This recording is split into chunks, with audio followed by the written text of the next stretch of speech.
hablar sobre aquello que duele y que muchas veces no lo hablamos, no lo dignificamos, no lo tratamos. Esta ocasión nos va a acompañar la gerontóloga Pamela Tejeda García y ella nos va a dar como estas señales, estos tips o sembrar esta semillita para que nos demos cuenta de qué es lo que debemos de modificar, mejorar, qué son esas cosas que podemos estar eh, observando para que el duelo en la vejez sea de una manera más digna. Muy bien, gracias, Luz. ¿Y tú? Muy bien, muy bien. Ha sido un día muy bueno, muy productivo, muy organizado, muy bonito. Sí, ¿cómo no? Me da gusto, me da mucho gusto, Luz. Gracias por invitarme. En este momento vamos a hablar de los adultos mayores, como una manera o una mirada para dignificar las pérdidas, ¿no? Ese título me gustó muchísimo desde que lo elegiste. Entonces, bueno, aquí te va mi pregunta. Eh, ¿Cómo puedo diferenciar, ¿no? Yo como compañera o como cuidadora o como sociedad, ¿cómo puedo diferenciar entre una pérdida, ¿no? Que está teniendo esta persona de la tercera edad y que está viviendo como ese duelo o lo que podría ser más bien una señal de alerta y que nosotros lo confundimos con que, ay, es parte de todas esas, de su etapa, ¿no? Ujú. Sí, justo como lo dices. Bueno, primero hay que entender que envejecer implica muchos cambios, pero no todos los cambios son normales. Está muy estigmatizado que en la vejez se tiende a ver pérdida de funcionalidad, pérdida de memoria, muchas pérdidas. Pero una pérdida que sí es normal y esperada en un adulto mayor es una pérdida que es de forma gradual. Es decir, por ejemplo, es esperado que un adulto mayor tarde un poquito en procesar información, Uh-huh. pero no es esperado que ya no pueda, por ejemplo, hacer unas sumas si antes hacía muy buenas sumas. También una pérdida que no es esperada es algo que ocurre de manera súbita. Es que ayer sí podía y el día de hoy ya no puede. Ayer sí podía caminar y hoy ya no puede. Entonces, cuando es un cambio así muy drástico, muy brusco, o que ya está interfiriendo en sus actividades del día a día, ahí es cuando ya uno tiene que prestar atención a que no es una pérdida normal. Entonces, por parte de nosotros que vivimos con esas personas o que cuidamos, ¿no? Creo que nuestra principal tarea sería no minimizar. Así es, no minimizar y no creer que todo es por la edad, prestar bastante atención a todas las cosas que hace y sobre todo entender que tiene derecho a expresarse. Si está diciendo que algo no le gusta cómo está funcionando, por ejemplo, que la misma persona dice, volvemos a lo de la memoria, es que se me están olvidando cosas que antes no se me olvidaban. Entonces ahí es prestar atención a esos signos de alarma y escuchar lo que está diciendo y decir, ok, bueno, entonces hay que ver qué es lo que está sucediendo y no decir, ay, es por la edad, ya estás grande, ay, es normal, todos, a todos les pasa. Y sabes, la comparación también es muy importante, que no comparemos como, ve a fulanito, o sea, tiene más años que tú y no le pasa nada, es normal. Eso hace como que la persona diga, oh, cierto, entonces yo estoy exagerando con esto que está sucediendo. Sí, y podemos tender, ¿no? A que si ellos se no se sienten apoyados y escuchados, es como decir, ay, me estaré volviendo también loco, ¿no? Entonces, o no es importante, o si también después con el tiempo me imagino que ellos también como que van ignorando estas señales y entonces ya no las expresan y se quedan callados.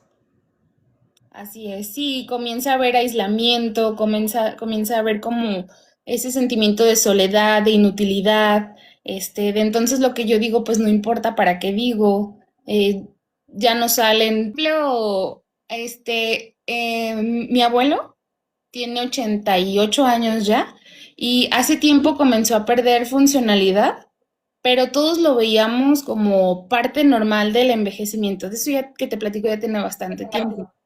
Ajá, él a la hora de comer, le costaba mucho trabajo. Cuando iba el bocado a su boca, le temblaba mucho su mano, tuvo parálisis facial, entonces, no cerraba muy bien la boca al masticar y pues se salió un poco de comida. Y él se empezó a aislar y no quería comer con nosotros, no quería comer con nosotros y todos dijeron, pues es normal, ya está grande, ya no quiere bajar, ya no quiere convivir. La realidad, cuando yo le pregunté, fue que le daba vergüenza que lo vieran. Entonces, ahí es cuando entiendes un poquito de que no es normal que se aísle, entonces hay algo detrás de. Sí, sí, sí, exacto. Tú me hiciste recordar, ahí yendo casos, ¿no? Me hiciste recordar hace algunos años, yo tenía también una paciente que ya era pues un adulto mayor, ya falleció por desgracia pues, pero cuando fue mi paciente me decía que ella no quería estar en las reuniones familiares, ni quería ir ya a las fiestas y que a todos les sorprendía porque era pues una mujer muy alegre y cantaba y era como el alma de la fiesta, ¿no? Y decían, bueno, es que ya está grande, decían, ya está chocheando, ya está amargada, o sea, le pusieron como muchas etiquetas y ella en consulta pues lloraba por esta situación y fíjate, tanto se sentía juzgada o criticada que no me lo dijo a la primera sesión hasta que agarró más confianza que me dijo, es que yo ya no escucho, te voy a decir que por eso no quiero ya ir, porque no escucho. Y me da muchísima vergüenza estar preguntando, ¿qué? ¿Y qué dijiste? ¿Me lo repites? Dice, o muchas cosas las contesto, pero la verdad no sé qué me están diciendo, entonces nomás me río y muevo la cabeza. Y luego me regañan porque estoy contestando algo que no, porque aparte tratarla como niña chiquita, me regañan, ¿no? Y bueno, lo hablamos, lo hablé con sus hijas y el asunto se arregló con, ¿no? Su aparato auditivo. Ujú. Entonces, fue otra transformación, trabajó algo otras cosas, pues, pero como algo, como el no tener la confianza suficiente para decir no te escucho y decir es que estoy viejita, ya no hay remedio. Entonces me aparto, ¿no? Y qué fuerte perderse de todo esto. Claro, sí, porque genera un impacto que ni siquiera lo dimensionamos. Por lo mismo de que no nombramos todas estas pérdidas, pasan desapercibidas, se invisibilizan, se generaliza y aquí no pasó nada. Sí, exactamente. Pamela, no todos tenemos o no todos tienen la oportunidad de ir con un especialista, ¿no? Y expresar o decir, ¿no? Me pasa esto, tengo esto y hasta servir como de intermediario. ¿Cómo podemos nosotros como familia o como cuidadores o como sociedad aportar para estar, no sé, como más presentes en estos temas con nuestros adultos? Yo creo que la base principal es el conocimiento, ¿no? El saber que no todos los adultos mayores son igual, que no todos los adultos mayores pierden, que existen estos cambios y ya reconociendo como estas pérdidas que sí existen, ya podemos acompañar como de una manera más humana. Podemos entender y empatizar, preguntar cómo se sienten, tratar de buscar la raíz del problema y no solamente dar por sentadas las cosas. Entonces, tenemos una tarea muy fuerte en combatir los estereotipos que se tienen acerca de la vejez, desafortunadamente. Tú en otros en vivos que hemos tenido me has mencionado mucho que infantilizamos mucho a los adultos, ¿no? La primera vez que te lo escuché dije, claro, me hace mucho sentido, ¿no? Porque desde la manera en cómo les hablamos, cómo nos dirigimos, cómo les pedimos las cosas, cómo es que perdemos esa paciencia.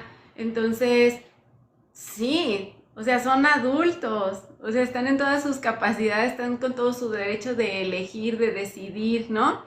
de que se le respete y sí, vamos perdiendo como todo eso hacia estas personas.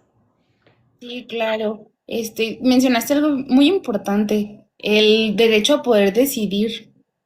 Es muy cierto porque se cree que ya no tienen edad, que ellos ya no van a saber y se invisibiliza su voz, su opinión, siendo que muchas veces todavía pueden tomar decisiones que no ponen en riesgo su vida, porque también está el otro lado de la moneda, donde ya son adultos mayores que ya van perdiendo funcionalidad, que ya hay un deterioro cognitivo y ahí sí ya el familiar empieza a tomar decisiones por él, pero ya es un contexto muy diferente. Sí, me imagino que ya hay algún diagnóstico previo, alguna condición, ¿no? Física o todo que da pie para esto, ¿no? Pero que sí, si somos observadores, sí hay muchísima diferencia. Sí, así es, la observación muy importante. Ok. Bueno, ¿cuál sería como el resumen de nuestro tema de hoy, Pam?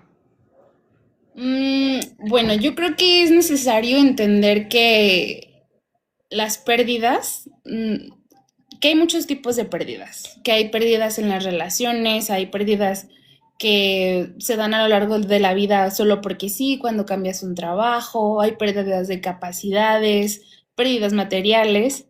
Entonces, que cada pérdida lleva su proceso de duelo y no hay que minimizarla, no hay que compararla, no hay que decir, yo perdí más, pues con esto. Entonces, tratar de entender y ponerte en el lugar del otro, nombrar esa pérdida hace que la puedas dignificar.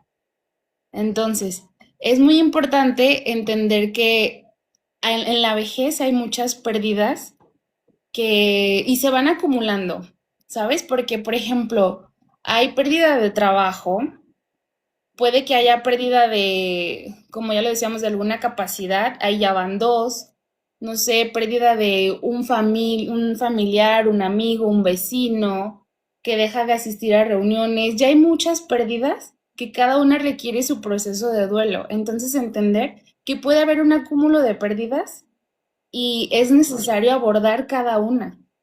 Exacto. Sí, a mí me gustaría resaltar como esto que estás diciendo, ¿no? Una pérdida es aquello que terminó, que ya no tengo, ¿cierto? Y un duelo es cómo vivo emocionalmente esta pérdida que yo estoy teniendo. Y que para pasar el proceso de duelo, pues necesito una red de apoyo, necesito escucha, necesito empatía, necesito expresar o hasta aprender a expresar, porque hay adultos mayores que apenas están enseñando a expresar, ¿no? Y que nosotros también tener como ese mimo, ese estar ahí, ¿no? Y que Ujú. no siempre es necesario tener como una palabra, simplemente el acompañar ya es suficiente muchas de esas veces. Sí, así es. Es muy importante aquí fortalecer las redes de apoyo. Pamela, por favor, dime, no sé, algún teléfono, red social o que estés utilizando para que te contacten, para que te busquen como la gerontóloga que eres. Muy bien, pues mi Instagram, en Instagram estoy como sandrapamela.gerontóloga. Bonito. Ahí, Ahí búsquenla, vean sus publicaciones. Ella va a estar compartiendo desde su experiencia, pero también desde sus herramientas y también desde su propia historia, porque pues tiene a sus abuelitos y trabaja en asilos, en acompañamiento y todo eso, entonces tiene mucho por dar. Síganla, por favor. Y pues sí. conmigo ya saben, me encuentran como Tribu Helen o psicóloga Luz Ramírez.